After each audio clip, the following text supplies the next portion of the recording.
Hello YouTube! So I just finished filming, not really filming, but I went live at GBN News online, and as you can see, I've got my setting here. We have Selena's table for eating, and then we still got loads of books to elevate it, and here where we put the laptop, and we have the Christmas tree as the background. The only problem that we had is that when we looked back, so when my husband was looking at the telly, the quality didn't come quite right as we thought. Maybe the lights, we don't know, but we're going to be, learning. So if any of you know and can explain us how we can make the quality of our image look better, just let me know in the description box. I know why. And then I think you found the answer now. What is it? You used your thumb to clean the camera. Oh, buggers. I've used my thumb to clean the camera. That is a schoolboy error. But it went really well. We spoke about, sorry, I'm just getting a weird position here, but we spoke about capital punishment and whether, the criminal justice system should reinforce the capital punishment system, which has been abolished in the United Kingdom in 1963. And the last time that defendants that were found guilty or pleaded guilty to murder that were executed was on the 13th of August 1964. And I was actually going through, I found some records about the process of how they get executed, and it's very alarming to kind of respond to any type of crime with another heinous crime. So because you killed a person, regardless, you kill that person, so that's not the way forward. At least that was my argument as a human rights barrister. So yeah, that's what we spoke about. It was lovely, and it's good to be home. I just took off my earrings and very little makeup, and as you can see, I've got I don't know, trackies. This is how I've been dressed up, which you wouldn't normally do it when you go on television.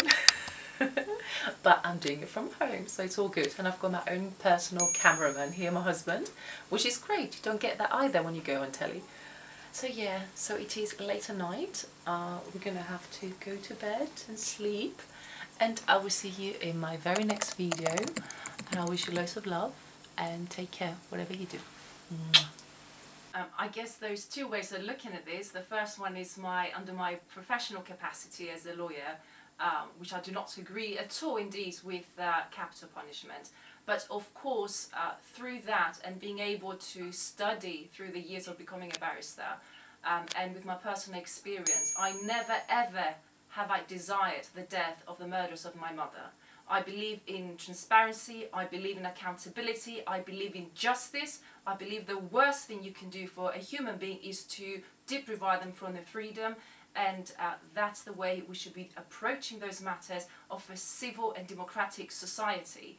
And I do agree with one point in relation to old school methods or decades of anachronistic views, and I will agree with that, because capital punishment is one of those things. The last time United Kingdom saw a capital punishment was on the 13th of August 1964, one in Liverpool and one in Manchester.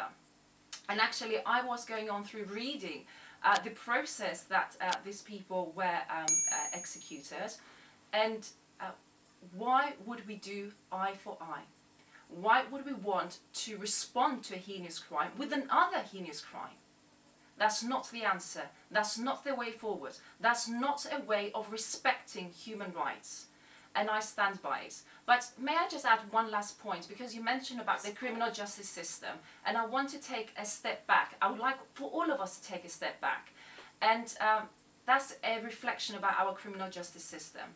It is a complex system because it has to regulate the alleged, actual and criminal activities within those procedural limits. So as you very correctly pointed out, there are some people that they've been innocently prosecuted and they may have been found guilty for a number of different reasons, and we have to make sure that there is a fair process in place, including sentencing, to ensure and safeguard that.